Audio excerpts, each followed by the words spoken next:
Très mauvaise nouvelle pour tous les Congolais qui sont en train de nous regarder à travers le monde, madame, messieurs. La cité de Minova est dans les mauvaises mains du M23 depuis 7 heures du matin, heure de Goma. Nous sommes à l'est de la République démocratique du Congo. Les rebelles avancent tous les jours.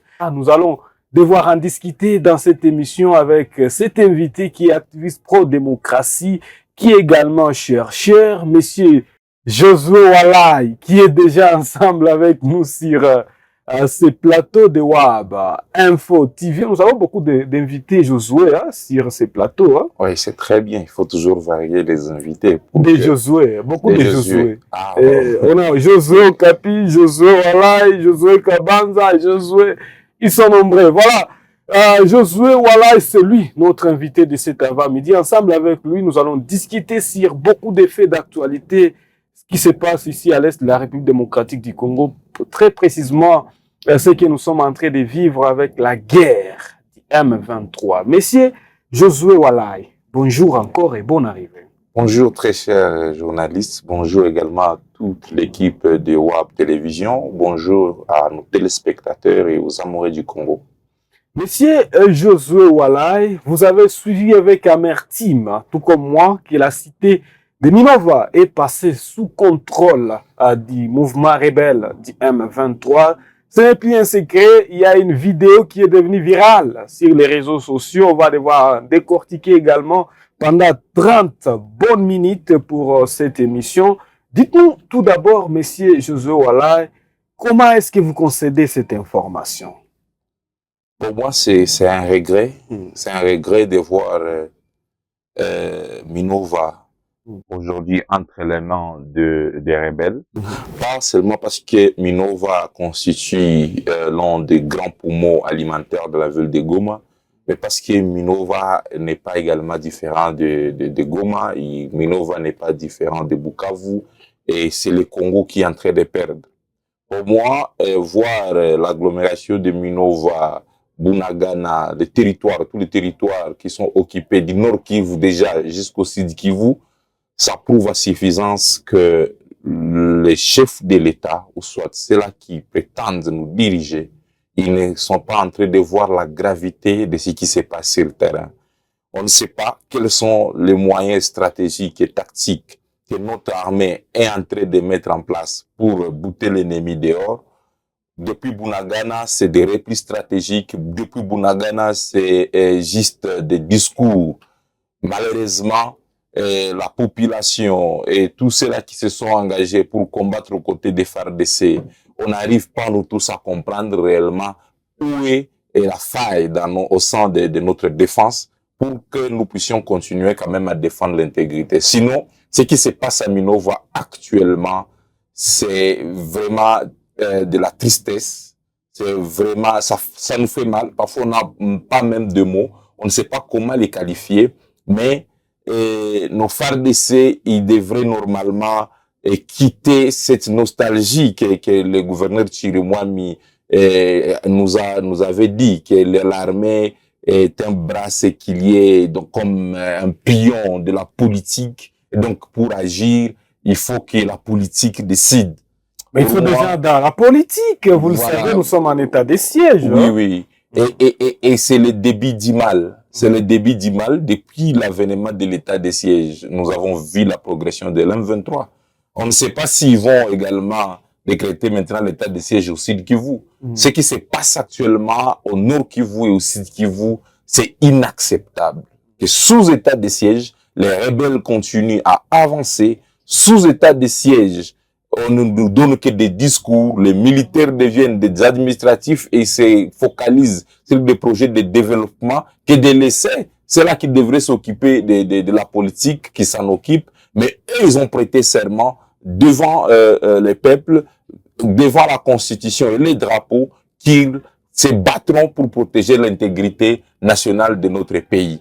Et ces replis dits stratégiques, pour nous, ce sont des replis naïfs. Ils devraient normalement se battre et nous montrer qu'ils ont besoin de récupérer nos agglomérations. On ne veut pas continuer à vivre l'humiliation de notre peuple. On ne va pas continuer à vivre la présence étrangère sur le sol congolais et concéder ça comme si c'était une réalité qu'on ne peut plus changer et que nous devons comprendre. Sinon, avec le discours qui est maintenant sur les réseaux sociaux, les gens risquent à croire que les M23 sont mieux que nos FARDC, ils sont mieux que la gouvernance M23 et mieux que la gouvernance nationale. Et pour nous, c'est une déviation totale. Et notre gouvernement, pendant que Minova est en train de tomber, c'est le président qui est en voyage, c'est des ministres qui s'occupent à vendre les biens de Corneille Nangaa à Kinshasa, le ministre de la Justice. Donc, nous sommes en train de comprendre que la gouvernance congolaise préfère s'occuper du populisme, de leur santé politique. Voilà pourquoi ils sont beaucoup plus rigoureux sur ce qui concerne la communication autour de cette guerre que d'être rigoureux envers l'ennemi. On a besoin de voir nos forces de l'ordre être rigoureux envers l'ennemi. Les forces de l'ordre, ils doivent d'abord remettre de l'ordre dans les territoires occupés par les M23. Et non venir remettre de l'ordre dans la paisible population qui est privée aujourd'hui de l'information autour de cette guerre et juste pour satisfaire leur santé politique. Et pour nous, ça nous tique et ça nous fait très mal. Ça nous fait très mal que notre population soit privée de l'information. Aujourd'hui, notre population est privée de sa terre même. Parce que c'est là qui sont... Aujourd'hui, Minova est peut-être divisé par des... Beaucoup de gens ont fui la guerre. D'autres personnes à Kiwanja et partout, ils ont fui. Et nous sommes privés du Congo. Les Congolais sont privés du Congo. Et ça nous fait très mal, nous comme Congolais, de voir ceux-là qui s'étaient tapé la poitrine, qui vont consolider les acquis. On ne sait pas que si ces acquis sont positifs ou ce sont des acquis négatifs. On est en difficulté de comprendre les acquis que certaines personnes pensaient consolider et ils les ont consolidés en fonction de quoi et pourquoi, pour quelle fin.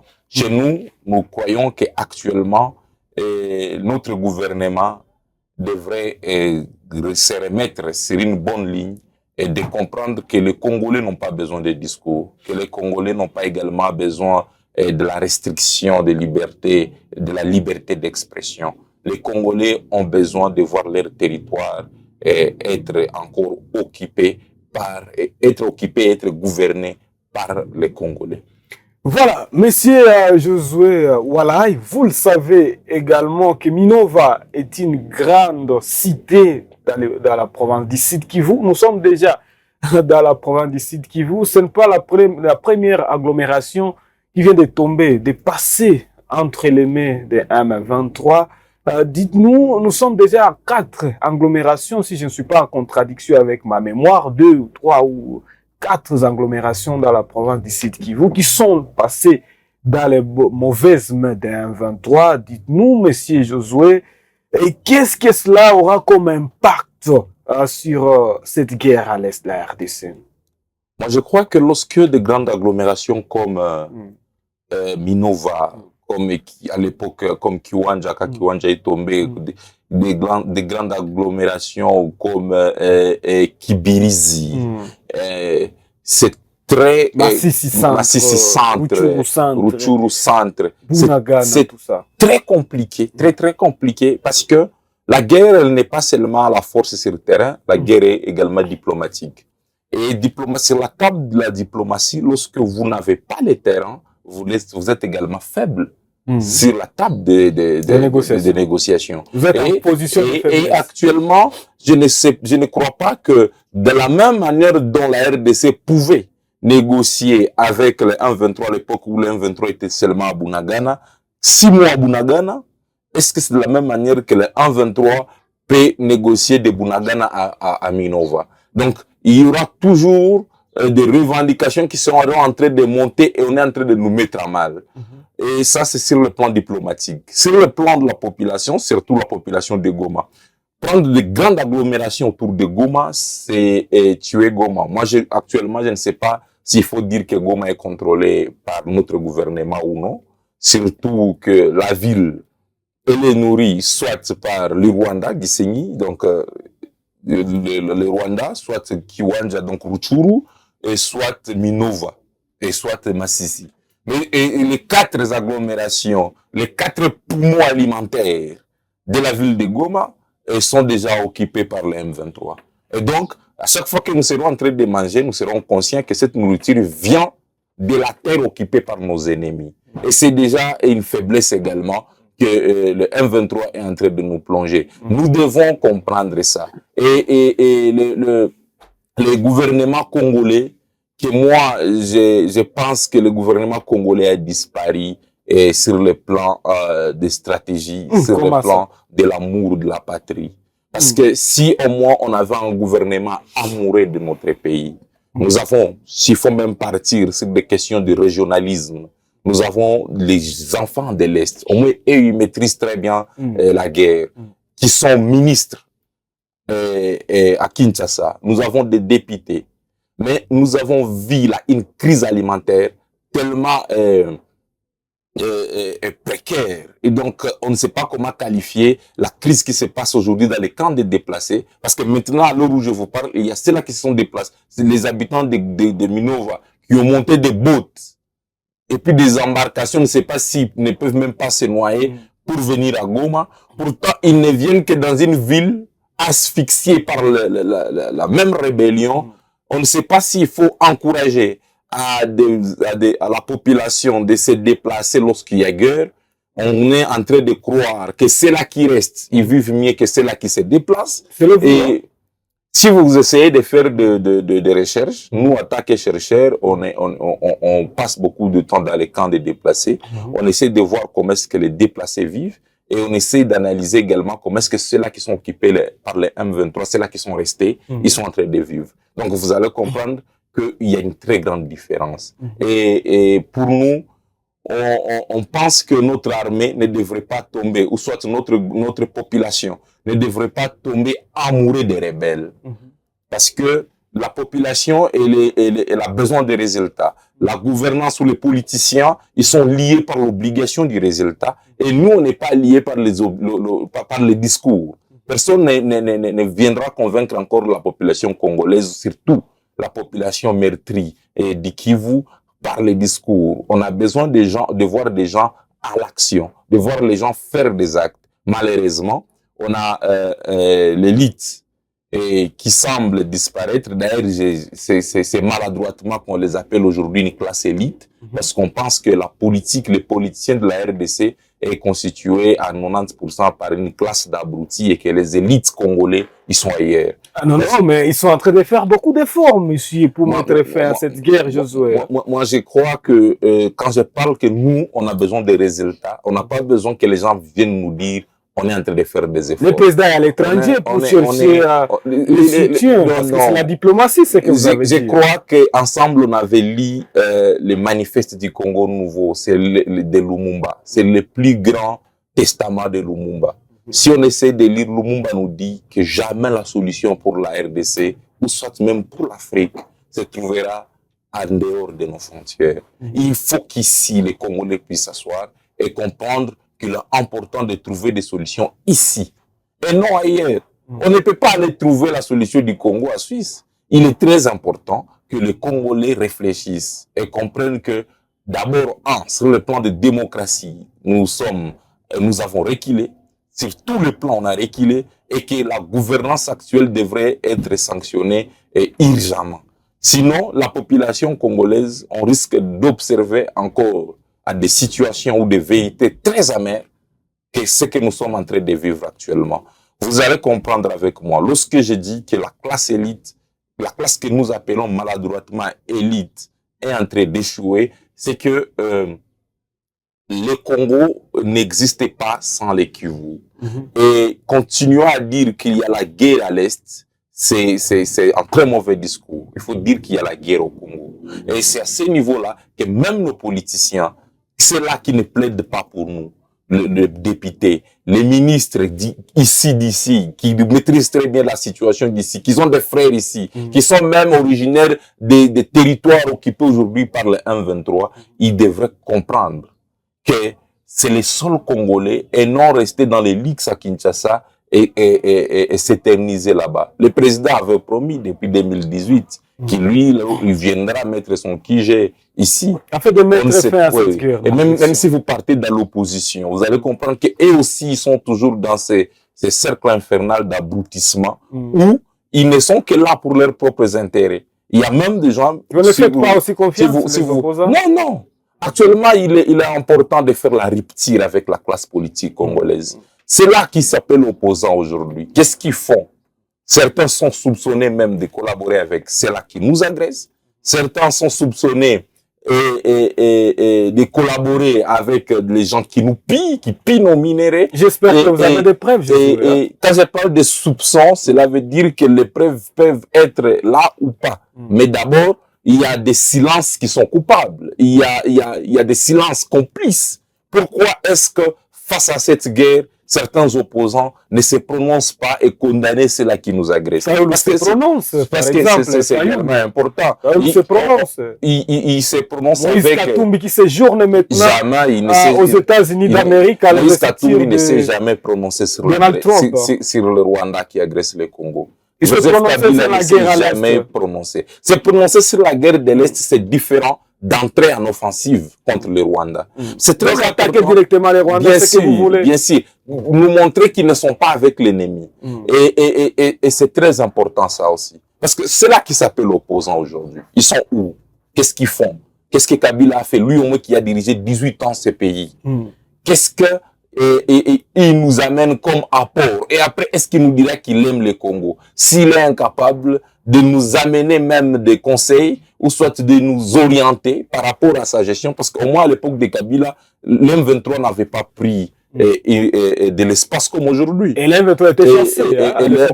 Voilà, et l'M23 était chassé. Militairement. Mais aujourd'hui, ce qui se passe, c'est compliqué. Donc, il est très important de comprendre que la classe politique, même de l'opposition, même de la majorité, ils sont tous dans la merde. Et nous, comme Congolais, on doit être conscients que ces gens-là ne nous aiment pas. La première des choses, le premier conseil que j'ai toujours donné à tous les politiciens, d'ailleurs tous les Congolais, c'est d'abord aimer le Congo. Parce que quand tu aimes un pays, quand tu aimes ton pays, il y a des trucs que tu ne peux pas faire contre ton pays. Et il y a les silences que tu ne peux pas observer lorsque ton pays est en train de partir. Il y a des comportements que tu ne peux pas afficher face à l'agression. L'agression, c'est l'extrême outrance contre le pays. Et aujourd'hui, on est en train d'être attaqué sous silence de ceux-là qui s'appellent politiciens et d'autres qui dirigent maintenant, ceux-là qui sont maintenant au pouvoir, ils préfèrent rester dans la restriction de la liberté même de la presse, de la restriction de la liberté. Ils ne veulent pas nous donner l'information. Pourtant, quand on nous dit de soutenir nos FARDC, nous devons savoir on soutient nos FARDC parce qu'eux aussi sont en train de faire quoi. On soutient quoi, comment et pourquoi. Et cela doit venir par une vérité. Une vérité qui est construite d'abord par nos politiques, parce que ce sont eux les leaders, ce sont eux qui dirigent. Par eux, aujourd'hui, on devrait voir ce matin, voir les porte-paroles du gouvernement se prononcer par rapport à la question de la guerre. La population, nous prenons quel comportement? Voire même le gouverneur, parce que nous sommes en état de siège. Nous sommes en plein état de siège. Ils sont partis jusqu'à Minova. Est-ce que le gouverneur décide qui vous s'est prononcé? Non. Est-ce que c'est lui du Nord qui vous s'est prononcé? Non. Est-ce que le porte-parole du gouvernement se prononce? Non. Et tout ça, on veut nous plonger dans une situation d'incertitude. Parce que lorsque tu n'as pas l'information, tu ne sauras pas comment se comporter face à cette guerre. Imaginons si un jour Goma devenait comme Minova est devenu aujourd'hui, ce matin. On se réveille, on est occupé par ces gens. On se comporte comment? Ici à Goma, il y a plusieurs activistes des droits humains, plusieurs d'ailleurs même politiques, qui se sont vraiment engagés à combattre contre cette agression, soit médiatiquement, soit voire même militairement, mais assiégés. Où est-ce que nos FARDC peuvent partir? Comment est-ce qu'ils peuvent fuir? Comme la même manière dont ils ont fui à Minova, est-ce qu'ici ils peuvent fuir? Ils vont fuir où? Ils n'ont pas fui, hein, si vous fiez sur les discours, parce que on doit d'ailleurs en parler, mais si ils n'ont pas fui, est-ce qu'ils sont toujours à Minova? Non, non, ils ont fait un repli stratégique, monsieur Josué. C'est ça, fuir. Non, non, non. Moi, je crois que on ne devrait pas passer par le dos de la cuillère. Il est temps de changer ces natifs-là, des replis stratégiques. Un repli stratégique. Que voilà, nous sommes, pour protéger la population, on la laisse. Ouais. Est-ce que pour protéger une population, il faut l'abandonner entre les mains de l'ennemi, ou soit pour protéger la population, il faut prévenir que l'ennemi n'entre. Moi, je crois pardon, j'ai fini. Un parent dans la maison, on donne l'exemple d'une maison, un parent dans la maison, s'il sait très bien que l'ennemi vient attaquer sa maison, la seule chose qu'il va faire, il va prendre peut-être sa machette et sortir devant la clôture pour barrer route à l'ennemi. Et non, fuir et laisser de barrer la route, et il voit que peut-être s'il continue à barrer la route, devant la famille, il faut comprendre que devant la famille, surtout lorsqu'on parle de l'armée, l'armée a prêté serment de partir jusqu'au sacrifice suprême. Et donc, lorsque l'armée abandonne et que l'armée n'a pas accepté ce sacrifice-là, c'est qu'il y a couac. Non, il y a couac. Pourquoi? Il y a couac parce que l'armée, notre armée, c'est la huitième, si je ne me trompe, en Afrique. Le Rwanda peut être même 50e. Et donc, ce qui se passe actuellement, ce n'est pas que ces gens sont forts que nous. Et vous croyez qu'on est agressé seulement par les Rwandais? Je ne dirais pas qu'on est agressé uniquement par les Rwandais. Mais si le Rwanda a noué des relations diplomatiques avec d'autres forces pour nous combattre, nous aussi, qu'est-ce qui nous empêche d'en faire également? Nous en avons aussi. Nous avons les Russes ici qui sont en train de former nos militaires. Moi, je crois que nous devons quitter cette récréation des singes et comprendre que ces étrangers ne font rien pour notre pays. Nous avons des militaires blancs, vous les voyez tous les jours. La MONUSCO, on a ici la MONUSCO. Ils sont basés vers en fait, à chaque fois que vous voyez une multitude de stratégies pour un seul résultat, c'est que vous êtes dans les bêtises. La similitarisation de cette guerre nous a amené vers une bêtise. Parce que si vous comprenez avec moi, nous avons ici la MONUSCO depuis plus de 20 ans. Nous avons également aujourd'hui la SADC. Nous avons aujourd'hui les mercenaires roumains. Nous avons aujourd'hui nos FARDC. Nous avons tout le groupe de Ouazalendou. Nous avons également des Burundais ici. Et on avait aussi les AC, d'ailleurs que je pense qu'ils s'étaient déguisés à un moment et ils sont juste partis chez M23. Et non, c'était les AC toujours, hein? C'est pas ça. Nous avons également UPDF au Grand Nord, à Beni. Et donc, lorsque vous mettez toutes ces armées, c'est que il faut comprendre qu'aucune armée au monde, aucun étranger ne viendra verser son sang. Moi, je quitte l'Ouganda pour venir verser mon sang au profit des Congolais. C'est une collaboration entre États. C'est une collaboration d'intérêt et non une collaboration de sacrifice et de patriotisme. Nous les payons, bien sûr. Et voilà, on devrait focaliser notre force parce que je sais qu'il y a beaucoup de moyens qui sont engagés pour ces gens, être engagés pour nos FARDC et les Ouazalendou qui se battent. Alors, monsieur Josué, une vidéo est devenue virale sur les réseaux sociaux depuis 8 heures du matin. Il y a un rebelle du M23 qui paraît être congolais par se dire, et il dit que nos militaires sont très faibles comme les scouts. Il dit également que nos militaires ont fui. Il dit également à toute la population de Minova de pouvoir vaquer librement à leur occupation parce que l'armée qui vient d'arriver à Minova est très riche. Elle va acheter toutes les choses qu'ils vont mettre en étalage et donc qu'ils soient vraiment libres et toutes choses vont passer très bien. Dites-nous, qu'est-ce que vous pensez de se dire? Moi, je crois que le M23 n'est pas différent. Le discours du M23 n'est pas différent des discours de certains politiciens congolais. Parce que si le M23 peut prendre aujourd'hui les discours des dragueurs, s'il faut le dire ainsi, qu'il faut attirer la population, que nous, on vous amène la bonne gouvernance. Mais il faut se poser des questions quand je parle des résultats. M23 à Bunagana depuis combien d'années maintenant? Plus de 3, au moins 3 ans aujourd'hui. Ils n'ont construit aucun mètre de route à Bunagana. aucun projet de développement, aucune école. Aucune école à Bunagana, aucune école à Kiwanja. Vous passez à Bunagana? Vous allez voir? Bien sûr. Les civils circulent. Il y a la route entre Uchuru et Kiwanja et fonctionne. D'ailleurs, Goma, tu peux prendre une moto et la moto te dépose à Kiwanja. Il n'y a plus de coupeurs de route? Non, ces gens-là ne manquent pas. En fait, je dirais qu'on est parfois habitué à ça. Mais ce qui est important, c'est de comprendre que les M23, ce sont des étrangers et ils n'aimeront jamais ces pays qui est nos FARDC. Ok. Ça, c'est très faux. Ça, c'est ça. Mais celui qui parle dans ce dire, vous allez voir même sa tonalité, la tonalité congolaise. Hein? Non, en fait, on ne juge pas la nationalité d'une personne par sa tonalité. Lorsqu'on parle de la nation, moi, je dirais que la première preuve d'une personne, qu'une personne peut montrer qu'il appartient à une nation, ou soit qu'elle appartient à une nation, c'est d'abord combattre contre ceux-là qui agressent sa nation. Et non prendre les armes au profit des personnes qui agressent sa nation. Ces gens-là n'est pas congolais. Des Nanga et les autres, ce ne sont pas congolais. N'est pas congolais. Ces gens-là sont des ennemis du Congo. N'est pas congolais. Ils sont ennemis du Congo. Tous ces délinquants ces délinquants congolais qui sont partis chez M23, ce sont des ennemis du Congo. Ça, il faut le dire. Il faut très bien le souligner. Et on ne peut pas être ennemi du Congo et venir se taper la poire. Qu'est-ce que Nanga a construit à Bunagana aujourd'hui? À Kiwanja aujourd'hui? Rien. Et donc, les étrangers ne viendront jamais aimer ces pays que nous.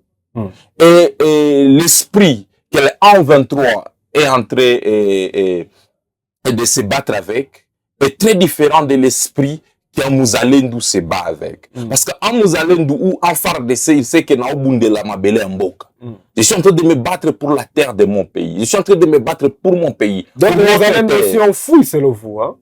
Et bien sûr, lorsqu'ils ne sont pas là où ils étaient, donc ils ont fouillé également. Oui, est-ce qu'ils sont pas, ils ne sont pas là où ils étaient. L'armée burundaise également a fouillé, hein? C'est le vous, hein?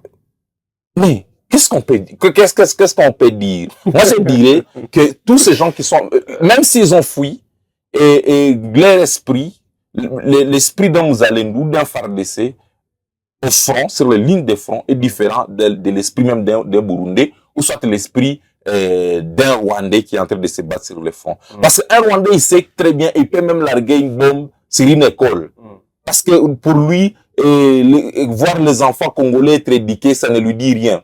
Voir nos enfants souffrir 3 ans dans les camps de déplacés, ça ne dit rien à ces gens-là. Mais nous, ça nous fait mal, parce que nous, c'est notre identité, le Congo. Nous, c'est notre pays, le Congo. Nous, c'est notre nation, le Congo. Et ça doit nous faire mal. C'est très différent de ceux-là qui se battent uniquement pour des intérêts pécuniaires. Voilà pourquoi ils sont en train de se dire qu'ils ont l'argent. Mais ils ont l'argent, ils ont trouvé l'argent où? Ils sont en train d'exploiter nos minéraux à Rubaya. Ils exploitent partout des Kiwanja. D'ailleurs, ils exploitent même le bois dans les parcs de Virunga. Et actuellement, nous devons tous comprendre que ces gens, ces étrangers, ne nous aimeront jamais comme nos propres frères peuvent nous aimer. Mais nous disons également à nos frères de prouver réellement qu'ils nous aiment.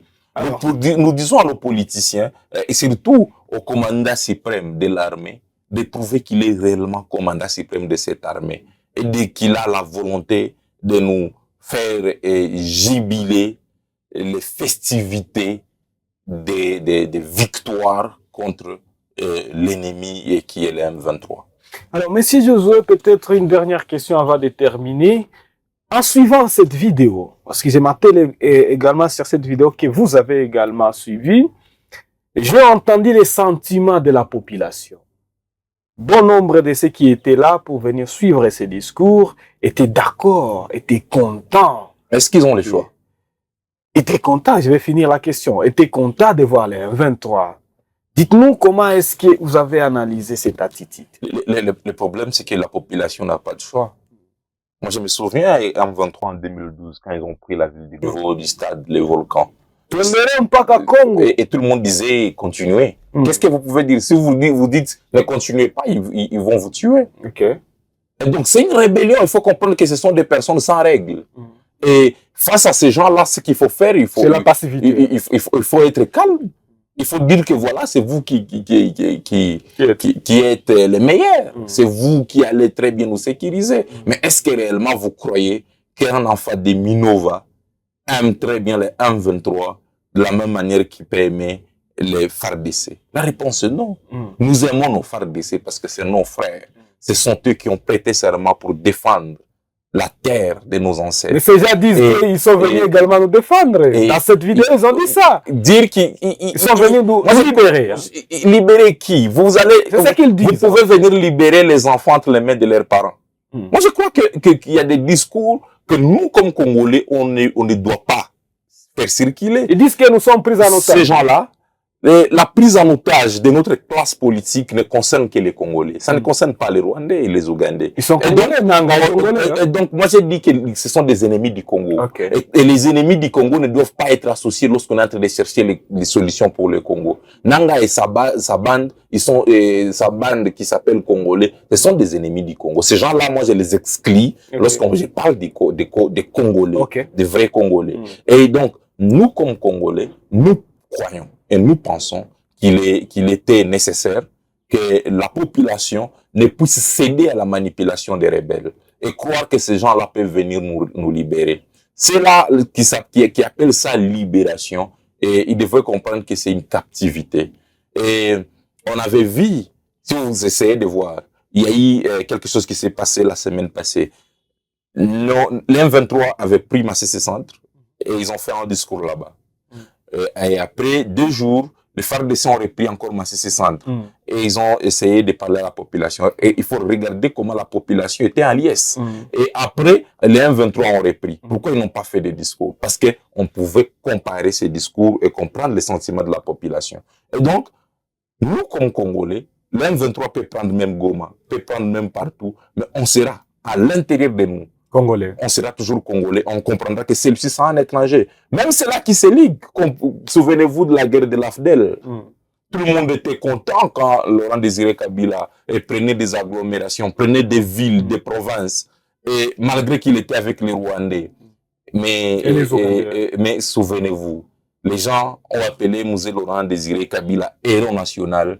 Maintenant, quand il s'est détourné de ces étrangers. Quand il a dit à ces étrangers, il est important que nous gérons notre pays, nous seuls, rentrez chez vous. C'est là-bas où les Congolais ont manifesté maintenant très bien. C'est le début du mal des Congolais. Hein? On ne peut pas dire que c'est le début du mal parce que depuis 1994, il y avait déjà des massacres. Depuis 1994, l'AFDEL vient en 1997. Donc, le début du mal des Congolais vient de loin. La cause est très lointaine. Le mal est très profond. Parce que le mal commence même depuis la colonisation où, en 1960, c'est les Belges qui laissent le Congo avec 10 intellectuels pour diriger ces scandales géologiques. Ce n'est pas une question très facile. Et donc, nous croyons que nos FARDC, voire même nous tous comme population, nous ne devons pas céder à la manipulation de nos ennemis.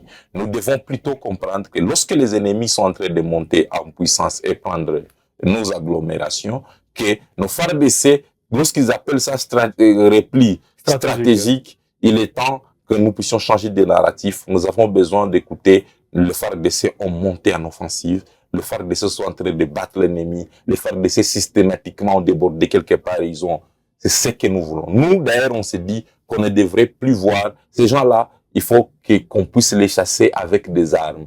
Malheureusement, lorsqu'ils se moquent de Sokhoi. Ils disent que nos Sokhoi, on bombarde juste les pâtirages. Voilà pourquoi je me dis que l'armée, ce n'est pas l'armée de défilé. L'armée, ce n'est pas l'armée, on vous voit avec des armes, comme on le voit circuler à Goma avec des autos blindés. L'armée, ce n'est pas tout ça. L'armée, c'est l'esprit. La première arme pour vaincre l'ennemi, c'est le patriotisme. Lorsque vous vous battez sur le terrain, lorsque nous tous nous liguons derrière nos FARDC, d'abord c'est le patriotisme. Le jour où nous allons aimer le Congo d'un amour désintéressé, on construira ces grands pays. Mais si on continue toujours à observer le Congo être occupé et acclamer, c'est là qui nous agresse. Et certains garder silence face à cette agression. Certains préfèrent se plonger dans des discours de populisme Et face à cette agression, on ne construira pas ces pays par les populismes, on ne construira pas ces pays par les djihadismes. Voilà pourquoi j'appelle tous les amis de l'IDPS qui sont tombés trop bas dans le djihadisme de comprendre. Les ministres de la Justice également qui tombent également dans le populisme avec, voilà, nous allons vendre les maisons de Nanga, nous allons exécuter la peine de mort.